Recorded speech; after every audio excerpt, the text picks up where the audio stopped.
Butter பண்ணு தான் செய்ய போகிறேன். அதுக்கு வந்து 2 பண்ணு எடுத்து வச்சுருக்கேன். ரொம்பவே ஈஸியான மெத்தடில் இங்கே மதுரை ஃபேமஸ் பட்டர் பண்ணு செய்ய போகிறோம். எப்படி செய்யலாங்கிறத பார்க்கலாம்.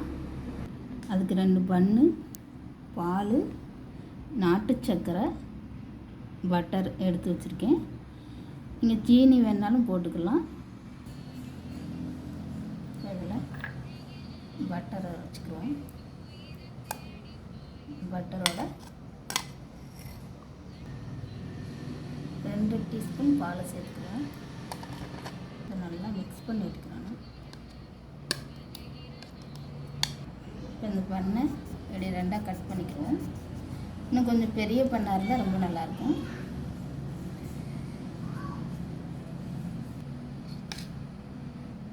இதை வந்து நல்லா தடவி விட்டுக்குவோம்.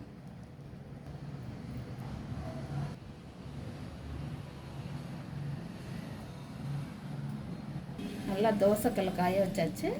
இதில் கொஞ்சம் பட்டர் போட்டுக்கிறோம். அதில் இந்த பண்ணை அப்படியே வச்சுட்டு வந்தோம். இந்த பட்டரை நான் நல்லா மேலே வச்சு நல்லா அந்த பட்டர்லேயே நல்லா இதாகணும். இதை சாப்பிடும்போது வயிற்று புண்ணுகளுக்கு ரொம்ப நல்லது. வாய் புண்ணு இருக்கும், ஒரு சிலருக்கு காரம் சாப்பிட முடியாது.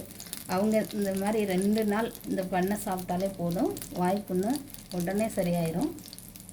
ஏன்னா வெறுமனே இந்த பட்டரை வந்து சாப்பிட முடியாது. இந்த மாதிரி செஞ்சு சாப்பிட்றதுனால ரொம்ப நல்லது.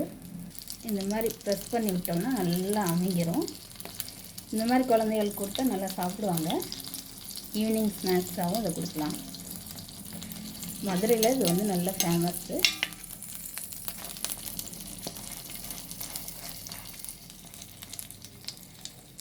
உப்பு சேர்க்காத பட்டர்னு சொல்லி கேட்டாலே கொடுப்பாங்க. அந்த மாதிரி பட்டரை வச்சு இந்த மாதிரி செஞ்சு சாப்பிடுங்க. உண்மையிலுமே ரொம்ப நல்லது. வயிற்று புண்ணுக்கும் வாய் புண்ணுக்கும் ரொம்ப ரொம்ப நல்ல ஒரு இதுதான்.